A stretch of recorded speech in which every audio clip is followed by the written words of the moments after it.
Ma kana Allahu liyadhara al-mu'minina ala ma antum alaih hatta yamizal khabitha minat thayyib, sehingga dapat dibezakan yang mana baik, yang mana buruk, yang mana mukmin, yang mana munafik.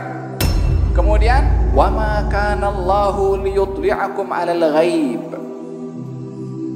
Allah pun tak mahu menunjukkan kepada engkau perkara yang gaib, yang disimpan oleh hati kaum munafikin kekufurannya, yang menzahirkan Islamnya.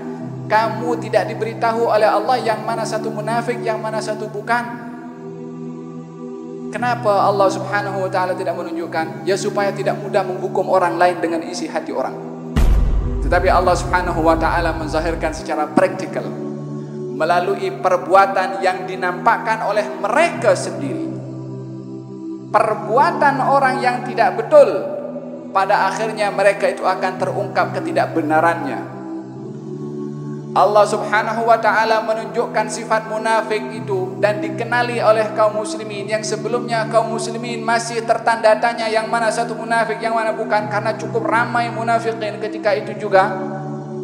Dengan dinampakkan ketika dalam peperangan Uhud, baginda Rasulullah yang membawa tentera untuk berperang melawan kepada kaum musyrikin, dengan 1000 orang tentera, 300 daripada mereka patah balik.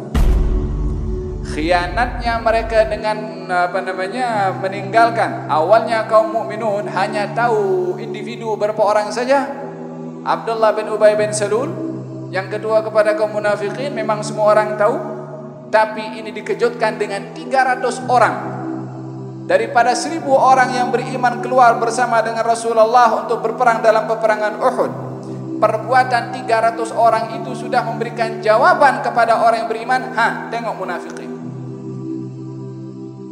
Perbuatan kufur mereka yang disimpan di dalam hati dizahirkan oleh Allah dengan sikap mereka sendiri. Agar supaya kita sebagai orang yang beriman juga tidak mudah untuk menghukum orang lain dengan apa yang disimpan di dalam hatinya, karena Allah subhanahu wa ta'ala tidak mengajarkan kepada kita menghukum orang lain dengan apa yang disimpan di dalam hati orang itu. Allah sendiri tak tunjukkan, Allah sendiri tak zahirkan bagi tahu, ya mukminun itu fulan bin fulan munafik, itu fulan bin fulan munafik. Tak bagi tahu macam tu. Sebab supaya kita tidak mudah untuk menghukum orang lain dengan apa yang disimpan di dalam hati orang itu. Yang berhak menghukum isi hati adalah Allah subhanahu wa ta'ala. Kalau semua orang boleh tahu apa yang ada pada orang lain yang tersimpan, maka tak ada orang boleh hidup tenang. Sebab kalau kita tahu perkara yang disimpan oleh orang lain pun tahu apa yang disimpan oleh kita. Jangan kita mudah nak menghukum, tak mau dihukum.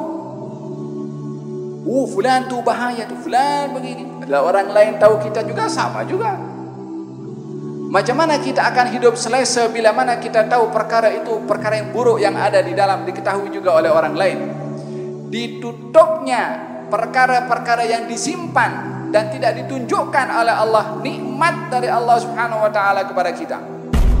Kalau segala perkara yang gaib dizahirkan oleh Allah subhanahu wa ta'ala, kita tahu kita dalam hidup ni 10 tahun, 15 tahun kita hidup seronok, lepas itu dapat musibah yang tapi masih 15 tahun akan datang.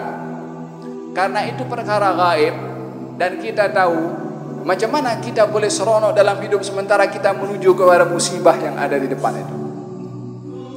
Rahasia Allah dengan tidak menunjukkan perkara yang gaib untuk kita dan untuk orang lain, nikmat yang Allah berikan kepada manusia.